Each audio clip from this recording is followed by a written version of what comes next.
Hello students, let us complete this present chapter. इसमें हमने यहाँ तक आ लिए थे। Gait of animals, earthworm. तो कुछ और भी एनिमल्स होते हैं, जैसे ये कीड़े हैं ना, धरती में रहने वाले, अर्थवॉर्म बोल देते हैं इनको। मिट्टी के धरती में ही रहते हैं कीड़े वगैरह।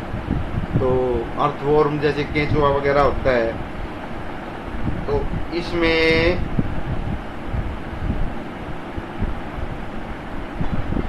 Observe an earthworm moving on soil.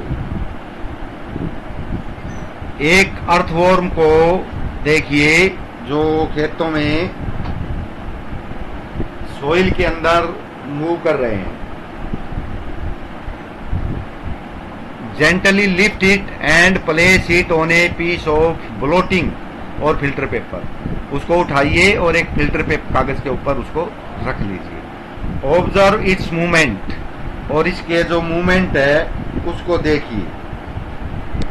तो जो गेट का मतलब होता है कि भाई जो उसके लिम्स होते हैं ना, अंग होते हैं चलने वाले, वो उसको किस पैटर्न में यूज करता है चलने के लिए, तो उसको गेट ऑफ बोलते हैं, गेट ऑफ एनिमल्स। यानी उसके जो सरकने के या चलने का या मूव करने का तरीका क्या है, कौन कौन से अंग किस प्रकार जो है वो मूव करते हैं।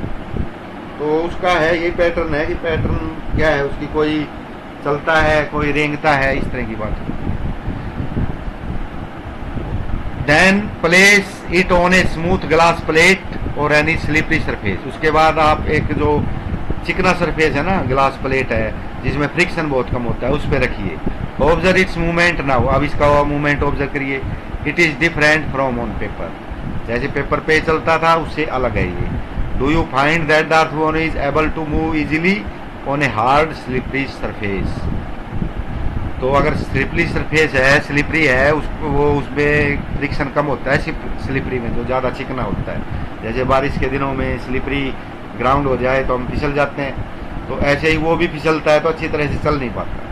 The body of an earthworm is made up of many rings joined end to end. तो जो कीड़े होते हैं इनकी जो बॉडी में रिंग से फंसे हुए होते हैं, जैसे रिंग है ना, एक दूसरे में रिंग के साथ रिंग लगा हुआ है, तो उसका जो ऊपर का शेप है वो इस प्रकार होता है। An earthworm does not have bones, it has muscles which help to extend and shorten the body. इसके अंदर हड्डियां नहीं होती, केवल मांसपेशियां होती हैं जो अपने आप को एक बार फैला लेती हैं, एक बार सिकुड़ जाती हैं, और इसी से उनका मूवमेंट होता है। During movement the earthworm first extend the front part of the body. वो क्या करता है कि पहले जो अपना अगला हिस्सा है उसको एक्सटेंड करता है, बढ़ा लेता है। Keeping the rear portion fix to the ground, और जो पीछे का हिस्सा है वो ग्राउंड में फिक्स कर लेता है। Then it fixes the front end release the rear. उसके बाद जो वो आगे एक्सटेंड कर लेता है, उसके बाद अगले हिस्से को फिक्स कर देता है और पिछले को एक्सटेंड छोड़ देता है। जो फिक्स किया हुआ था उसको छोड़ देता है, यानी उसको एक्सटेंड करता है, तो फिर वो हिस्सा आगे की तरफ बढ़ जाता है। तो इस तरह से आगे चलता है। It then shorten the body and pulls the rear end forward. उसके बाद ये अपने शरीर को छोटा करता है, जैसे एक्सटेंड किया था ना, अब उसको छोटा करता है, तो पिछला हिस्सा अपने आप आगे चला जाता है। तो इस प्रकार बारी बारी करके वो आगे बढ़ता है। This makes it move forward bye A small distance. इस प्रकार से वो एक छोटा सा डिस्टेंस आगे चलता है। रिपीटिंग सच मसल एक्सपेंशंस, इस प्रकार से जो मसल के एक्सपेंशंस हैं, यानी उसको एक्सटेंड करना और शॉर्टन करना, इस प्रकार के जो हैं उसके कारण एंड कॉन्ट्रैक्शन, यानी एक्सपेंशन माने आगे बढ़ाना, कॉन्ट्रैक्शन माने सिकुड़ जाना। तो फैलना और सिकुड़ना, इसके द्वारा ही वो आगे चलता है। The earthworm can move through soil, तो मिट्टी में चलता है। The body secretes a slimy substance to help the movement. तो उसका जो शरीर है कुछ सब्सटेंस भी छोड़ता है, तो वो इस प्रकार से मूवमेंट करता है। How does it fix part of its body to the ground. अब बात ये आती है कि अपना जो हिस्सा है उसको ग्राउंड में वो फिक्स कैसे कर लेता है, कि एक को मूव करने के लिए छोड़ दिया, एक फिक्स कर दिया। Under its body it has a large number of tiny bristle. उसके शरीर के नीचे बहुत ही बारीक बारीक हेयर लाइक स्ट्रक्चर्स होते हैं, ब्रिस्टल्स यानी पन्ने कांटे से होते हैं, बहुत छोटे, projecting out. The bristles are connected with muscles, और ये मांसपेशियों से जुड़े होते हैं। The bristles help to get a good grip on the ground, और इस प्रकार से ये ग्रिप बना लेते हैं ग्राउंड के अंदर। The earthworm actually it's way through the soil, वो मिट्टी से ही जो है अपना भोजन लेता है। Its body then throws away the undigested part of the material that it eats, और इसका शरीर जो है बिना पचे हुए भोजन को बाहर निकाल देता है। This activity of an earthworm makes the soil more useful for plant, और इस प्रकार से जो मिट्टी के अंदर खाद बन जाता है और वो पौधों के लिए यूजफुल हो जाती है। स्नेल, जोंक वगैरह। Collect a snail from garden, garden से एक स्नेल या जोंक उठाइए। Have you seen the rounded structure it carries on its back, इसकी पीठ के ऊपर एक गोलदार स्ट्रक्चर होते हैं, रिंग जैसे ही होते हैं। दिस इज कॉल्ड शेल, इसको हम शेल बोलते हैं। And it is the outer skeleton of the snail, और स्नेल या जोक का ये बाहरी स्केल्टन होता है, हड्डियों का ढांचा होता है। हड्डी नहीं है तो वो हल्का वो है कि रिंग सा है, but it is made of bone, लेकिन ये हड्डी नहीं होती, मांसपेशियों का ही होता है। The shell is single unit and does not help in moving from place to place, जो शेल होती है वो एक सिंगल यूनिट होती है और उसको वो आगे बढ़ने में सहायता नहीं करती। It has to be dragged along, इसको अपने आप को खींचना पड़ता है आगे। Place the snail on a glass plate and watch it, एक ग्लास प्लेट पे इसे रखिए और इसे देखिए। When it starts moving carefully lift the glass plate along the snail over your head, तो उसको ग्लास प्लेट को अपने आंखों के सामने लेके आइए। Observe it's movement from beneath, और उसके जो शीशा है ना, क्योंकि नीचे से इसका मूवमेंट देखिए आप। A thick structure and the head of the snail में come out of an opening, उसका एक कठोर स्ट्रक्चर होता है और जो उसका मुंह है वो निकलता है बाहर की तरफ। The thick structure is it's foot, जो कठोर स्ट्रक्चर है वो इसके पैर माने जाते हैं। मेड ऑफ स्ट्रॉन्ग मसल्स, और ये सभी मस्कुलर होते हैं, हड्डियां नहीं होती। Now carefully tilt the glass plate, और ग्लास प्लेट को थोड़ा टेढ़ा कर लीजिए। The wavy motion of foot can be seen, तो उसके जो पैर है उनका वेवी मोशन हो जाता है, यानी वेव की तरह वो ऊपर नीचे करने लगते हैं। It is the movement of a snail, slow और fast as compare to an earthworm, जो ये मूवमेंट है जो उसका धीरा या तेज जो भी है अर्थवर्म की अपेक्षा। कॉकरोच, तो कॉकरोच भी देखे आपने, तो कॉकरोच में क्या होता है, मूवमेंट की बात कर रहे हैं। Cockroaches walk and climb as well as fly in the air, ये चल भी सकते हैं, चढ़ भी सकते हैं, उड़ भी सकते हैं। They have 3 pairs of legs, 3 pair legs होती हैं, यानी कुल 6 लेग्स होती हैं। दीज हेल्प्स इन वॉकिंग, चलने में सहायता करती हैं। The body is covered with a hard outer skeleton, उसका शरीर के अंदर बाहरी स्केल्टन होता है, कठोर होता है। This outer skeleton is made of different units join together and that permits movement, तो ये अलग अलग यूनिट हैं जो आपस में मिलकर स्केल्टन को बनाती हैं और ये इसको मूवमेंट्स में जो है इसको अलाउ करती हैं, यानी हेल्प करती हैं। There are 2 parts of wings, 2 part wings के होते हैं, अटैच टू द ब्रेस्ट, जो उसकी छाती से जुड़े रहते हैं। कॉकरोचेज हैव डिस्टिंक्ट मसल्स, अलग अलग तरह के मसल्स होते हैं। Those near the leg move legs for walking, जो पैरों के नजदीक होते हैं वो उनको चलने में सहायता करते हैं। The breast muscle move the wings when the cockroach flies, और जो उसके छाती के मसल्स हैं वो उड़ने में सहायता करते हैं। इसके बाद हम लेते हैं कुछ बर्ड्स के बारे में। Birds fly in air and walk on the ground, वे उड़ भी सकते हैं, चल भी सकते हैं। सम बर्ड्स लाइक डक्स, जैसे बतखें होती हैं उसकी तरह के कुछ पक्षी, एंड स्वान्स हंस आल्सो स्विम इन वाटर, वे तैर भी सकते हैं। The birds can fly because their bodies are well suited for flying, तो जो पक्षी हैं वो उड़ने के लिए, उनकी जो शरीर है वो उड़ने के लिए सही होता है, इसलिए उड़ते भी हैं। देयर बोन्स आर होलो, उनके जो बोन्स होती हैं वो खोखली होती हैं, एंड लाइट, काफी हल्की होती हैं। The bones of the hind limbs are typical for walking and perching, तो उनकी जो बोन्स जो हाइंड लिम्स में है, जो पैर वगैरह में है, वो उसके चलने में सहायता करती हैं। The bony part of the fore limbs are modified as wings, और जो हड्डियों का ही पार्ट बना होता है, फोर लिम्स यानी पंख वगैरह, ये विंग्स होते हैं, पंख होते हैं। The shoulder bones are strong, उनके जो कंधे की हड्डियां हैं, यानी जो विंग्स जुड़े हुए होते हैं शरीर से, वो कंधा ही माना जाता है, वो काफी स्ट्रॉन्ग होती हैं। The breast bones are modified to hold muscles of flight which are use to move the wings up and down. और ये जो ब्रेस्ट की बोन्स होती हैं ये काफी मजबूत हैं और विंग्स को ऊपर नीचे जोड़ के द्वारा मसल्स की सहायता से ऊपर नीचे करती हैं। उसके बाद हम लेते हैं fish. Make a paper boat, जैसे नाव बनाते हैं। Put it in water and push it with an narrow end pointing towards. तो एक बार इसको पानी में रख के थोड़ा दिखा दीजिए।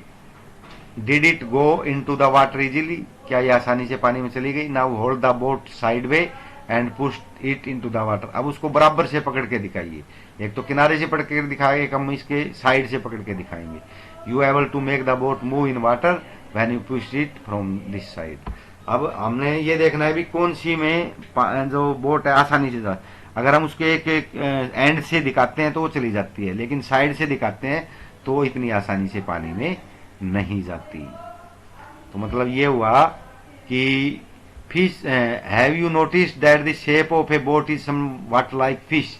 क्या आपने नोटिस किया कि जो बोट है उसका आकार लगभग फिश की तरह है। The head and tail of the fish are smaller than the middle portion of the body. तो जैसे मुंह और पूंछ होती है वो बीच वाले हिस्से से काफी छोटे होते हैं। The body tapers at both hands, और उसका जो शरीर है दोनों तरफ से टेपर कर जाता है, यानी झुक जाता है, यानी बारीक होता चला जाता है।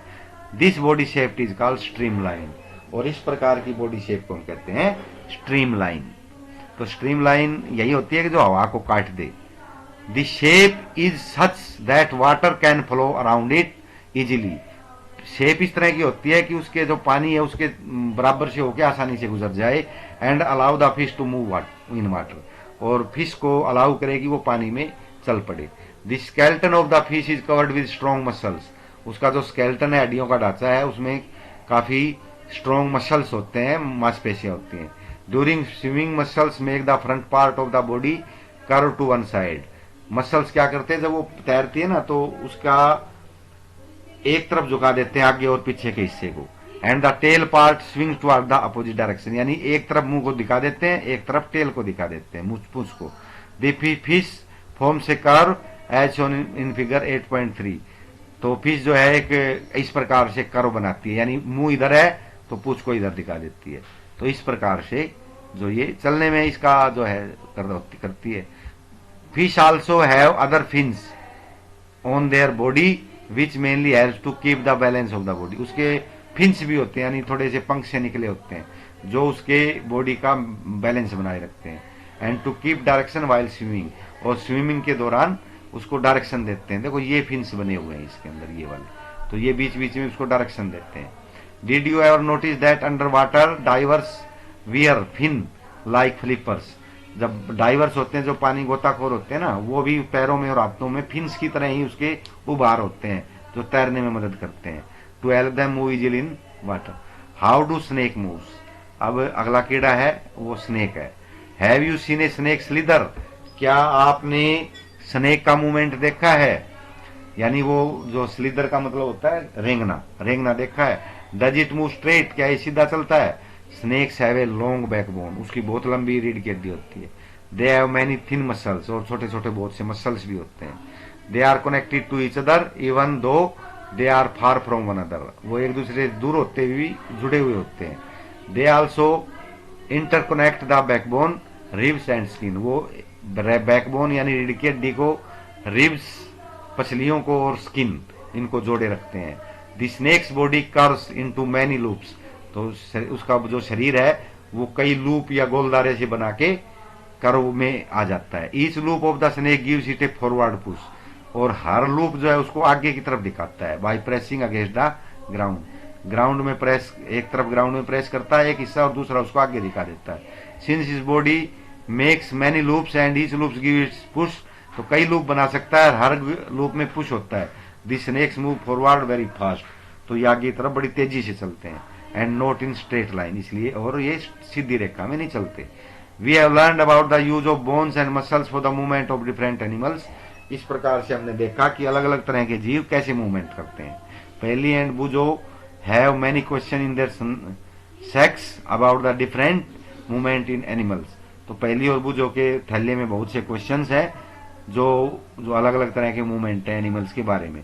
सो must you be having many unanswered questions buzzing in your mind, और आपके भी दिमाग में कई क्वेश्चंस होंगे जो दिमाग में आपके में चल रहे हैं।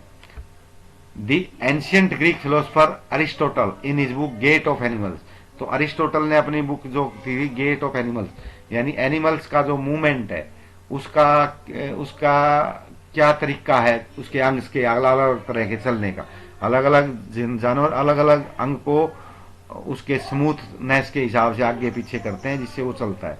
तो तरीके हैं, मतलब चलने के तरीके। Ask himself this question, why do different animals have the body parts that they do have and how do these body parts help animals to move, यानी जानवरों में ये जो अलग अलग प्रकार के अंग हैं ये क्यों हैं और ये कैसे मदद करते हैं। What are the similarities and differences in these bodies, इनकी बॉडी में क्या समानताएं हैं, क्या डिफरेंसेस हैं between animals. How many body parts are needed by different animals for moving, अलग अलग जीवों में अलग अलग कौन कौन से अंग होते हैं जो एक दूसरे के आगे पीछे मूव करते हैं। Why 2 legs for humans and 4 for cows and fowls, आदमी के लिए 2 क्यों जरूरी है, 2 ही लेग्स काफी हैं, जबकि गाय भैंसों के लिए 4 हैं। Many animals seem to having an even number of legs, भाई बहुत से जानवरों में इवन नंबर ऑफ लेग्स होती है, या तो 2 होंगी या 4 होंगी या 6 होंगी, इस प्रकार से। Why is the bending of our legs different from that of our arms, हमारी जो लेग्स का बेंड होना और हाथों का बेंड होना अलग अलग क्यों है। So many question and perhaps we have looked for some answers for our activities in this chapter and we need to look for many more answer. इस प्रकार हमने ये देखे हैं। आगे इसके आंसर क्वेश्चंस हैं वो हम पहले ही करा चुके हैं आपको।